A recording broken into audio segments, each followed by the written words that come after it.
여러분 안녕하십니까? 여수 MBC 뉴스투데이입니다. 윤석열 대통령 즉각 파면과 내란 옹호 세력을 규탄하는 목소리가 지역에서 거세지고 있습니다.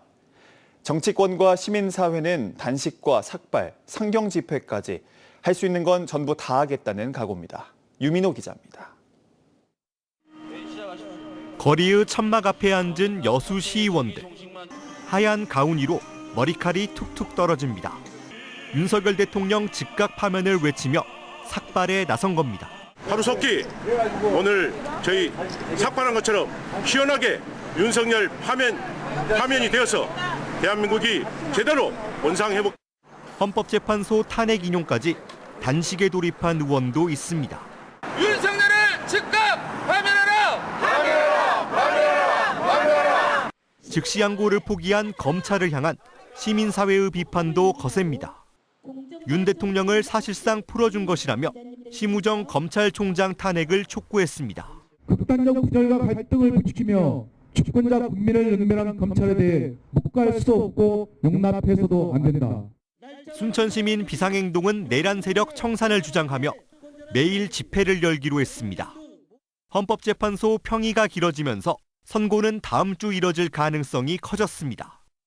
이번 주 토요일 탄핵을 촉구하는 대규모 집회가 서울에서 열릴 예정인데 상경에 나서는 시민이 늘고 있습니다.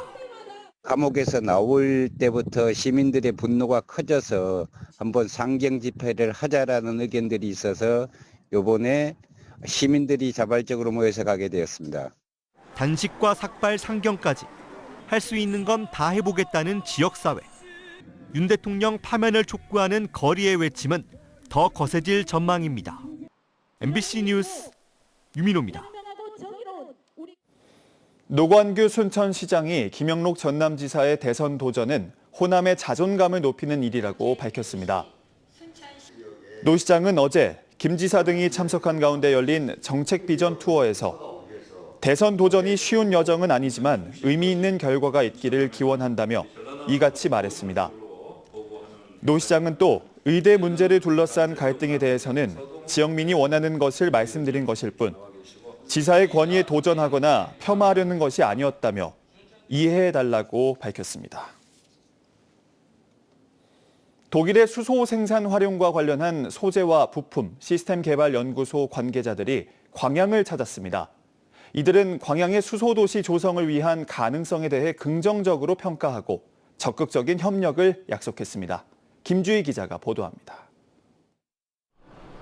광양 초남산단 내 에콰소 충전소입니다.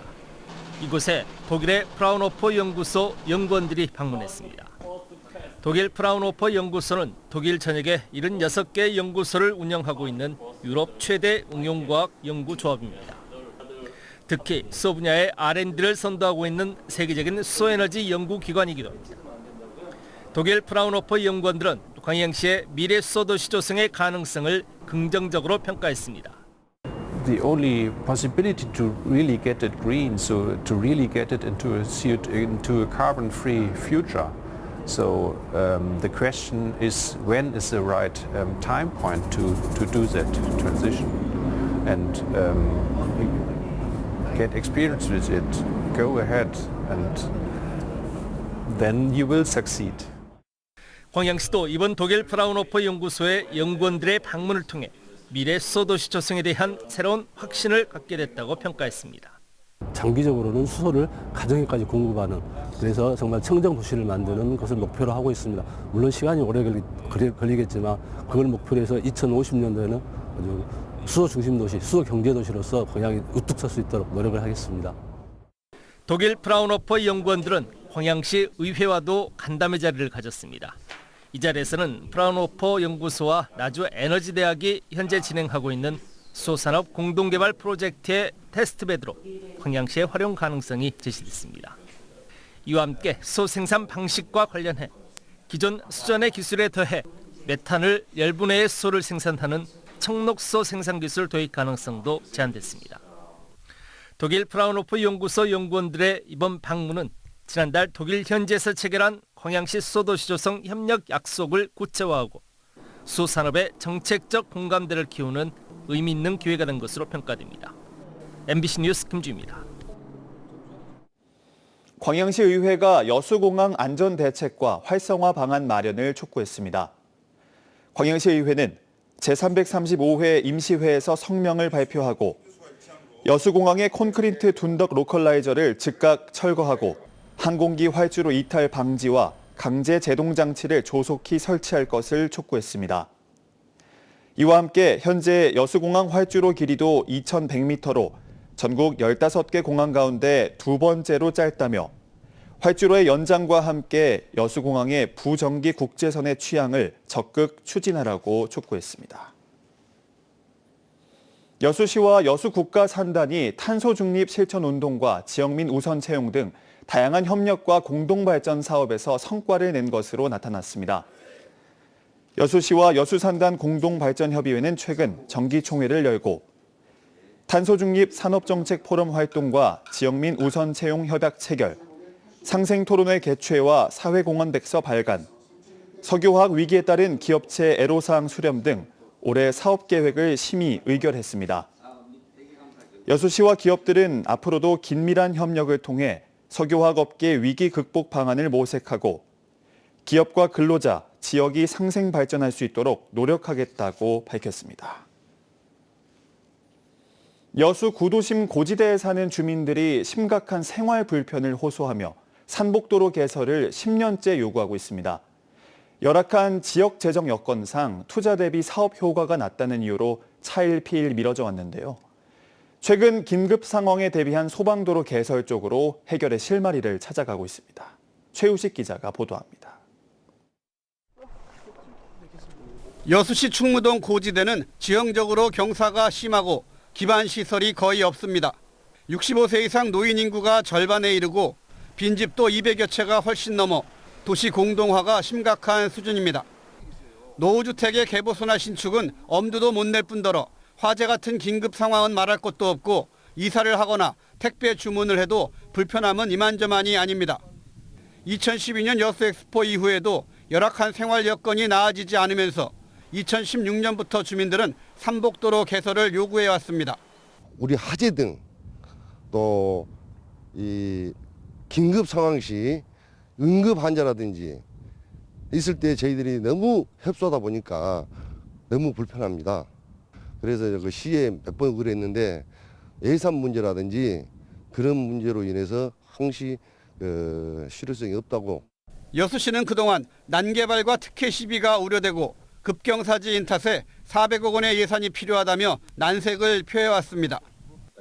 투자 대비 사업 효과가 낮아 향후 경제성과 타당성, 여건 변화 등을 장기적으로 판단하겠다는 입장입니다. 다만 시급한 구간을 소방도로 방식으로 추진하는 것이 현실적이라는 의견을 냈습니다. 여수시 의회도 최근 여수 공고에서 중앙여고 간 소방도로 개설 간담회를 갖고 시 정부와 주민들 사이에서 합리적인 대안을 모색하고 있습니다. 우리 주민들이 이제 의견이 모아지면 어떤 구간을 먼저 할 것인가 의견이 모아지면 도로과에 그 안을 제출할 겁니다. 기본 설계 영역을 하면 굉장히 오래 걸리는데 실시 설계 영역을 바로 시작해서 2016년 예산에 바로 반영할 수 있도록 그렇게 시 정부하고 협의를 하고 있습니다. 소방도로 개설이 가시화되면 주민들의 생활 안전은 물론 교통 편의와 정주 여건 개선에도 큰 도움이 될 전망입니다. 도심 속 오지와도 같은 고지대 주민들의 오랜 수건 사업이 10여 년 만에 해결될 수 있을지 기대감이 커지고 있습니다. MBC 뉴스 최우식입니다. 광양과 여수, 순천 산업단지의 원활한 공업용수 공급을 위한 광역상수도 개발 사업이 추진됩니다. 전남도는 어제 기획재정부 재정사업평가위원회에서 광양 4공업용수도 사업이 예비타당성 조사를 통과했다고 밝혔습니다. 신규 광역상수도 개발에는 2,100억 원이 투입되고 오는 2032년 사업이 완료되면 하루 10만 6천 톤의 공업용수를 추가로 공급하게 됩니다. 전남도는 이번 사업으로 해마다 가뭄때면 공업용수 부족으로 어려움을 겪었던 지역산단 기업들의 애로사항을 해소하고 기업 투자 활성화에 큰 도움이 될 것으로 기대하고 있습니다. 순천 팔마비 보호각 정비 작업이 마무리됐습니다. 순천시는 전문가 자문을 토대로 노후된 팔마비 보호각 단청을 제거한 뒤 전통 형태의 단청으로 새롭게 정비했다고 밝혔습니다. 순천 원도심에 있는 팔마비는 고려시대인 1281년 승평부사 최석의 청렴함을 기리기 위해 건립된 비석으로 지난 2021년 보물로 지정됐습니다. 프로축구 광주FC가 기적을 보여줬습니다. 아시아 축구 무대에서 극적인 연장 승리를 거두며 8강에 진출했는데요. 시민구단의 한계를 넘어서 이제 정상을 바라보고 있습니다. 윤군수 기자입니다. 아시아 챔피언스리그 엘리트 8강을 기원하는 홈팬들의 열정적인 응원. 광주FC 선수들이 극적인 골로 화답합니다. 아사니의 페널티킥 골로 2대0을 만들고 연장전에 돌입해서는 기습적인 왼발 슛으로 골망을 흔들며 광주FC의 극적인 8강행을 이끌어냅니다. 지난주 원정 1차전에서 0대2로 패했던 광주FC는 홈에서 3대0 완승을 거두며 합계 3대2로 빗셀 고베를 따돌리고 ACL 8강에 올랐습니다. 너무 자랑스럽고 너무 감사하고 너무 영광입니다. 사랑합니다, 광주FC! 재정 지원이 열악한 현실을 극복하고 국내 팀으론 유일하게 16강에 오른 광주FC가 극적으로 승리를 거두며 시민구단으론 처음으로 ACL 8강에 오르는 새 역사를 썼습니다. We make very big history for the Guangzhou, and I hope to go more going up because now we need to prepare for the next game in the league. K리그에서 그리고 ACL에서 공격 축구로 리그를 주름잡았던 이종효 감독은 선수들의 자세와 정신을 승리의 1등 공신으로 꼽았습니다. 선수들이 경기를 준비하면서 정말 눈빛부터 달랐고 자세부터 달랐고 좀 믿음이 갔습니다. 그래서 오늘 또 기대가 많이 됐습니다. 이로써 광주FC는 40만 달러, 5억 8천만 원에 이르는 승리 수당을 챙기게 됐고 8강전 이후 승리할 경우 더 큰 규모의 상금을 수령하게 됩니다. 시민구단 특성상 열악한 재정 여건으로 지난해 시즌 종료 이후 허율과 이희균 등 핵심 선수들이 줄줄이 이적하면서 전력 약화도 불가피했지만 그걸 극복하고 아시아 축구 무대에서 이름을 빛낸 겁니다.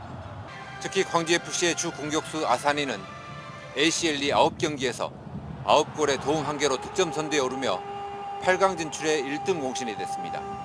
국내 팀으로는 유일하게 16강에 오른 데 이어 8강까지 진출한 광주FC는 다음 달 말 사우디아라비아에서 아시아 무대 정복을 위한 멋진 항해에 나섭니다. MBC 뉴스 윤문수입니다. 지난주 정부가 국립문화예술기관을 지역으로 이전하거나 분산하는 정책을 밝히면서 국립현대미술관 광주 분관 유치가 가시권에 들어왔습니다. 그런데 국립미술관 법인화라는 뜻밖의 변수를 만났습니다. 박수인 기자입니다. 정부는 국립미술관 권역별 분관 조성을 통해 균형적 서비스 기반을 마련하고 근현대사 분야 국립박물관 지역관을 마련한다는 내용의 문화한국 2035 핵심 과제를 발표했습니다. 광주시가 20년 전부터 추진해온 국립현대미술관 분관 유치가 가시권에 들어왔고 근대 역사박물관 유치에도 청신호가 켜졌습니다.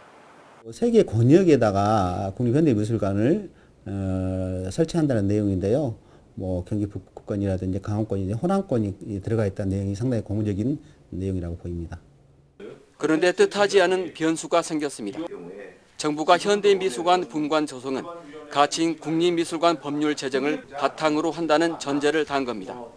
이 법률안은 국립미술관의 법적 성격을 문체부 소속 기관에서 특수법인으로 변경하는 것을 주요 내용으로 하고 있습니다. 미술관 운영 재원도 정부 출연금과 보조금 외 기부금과 차입금, 수익금으로 충당하도록 돼 있습니다.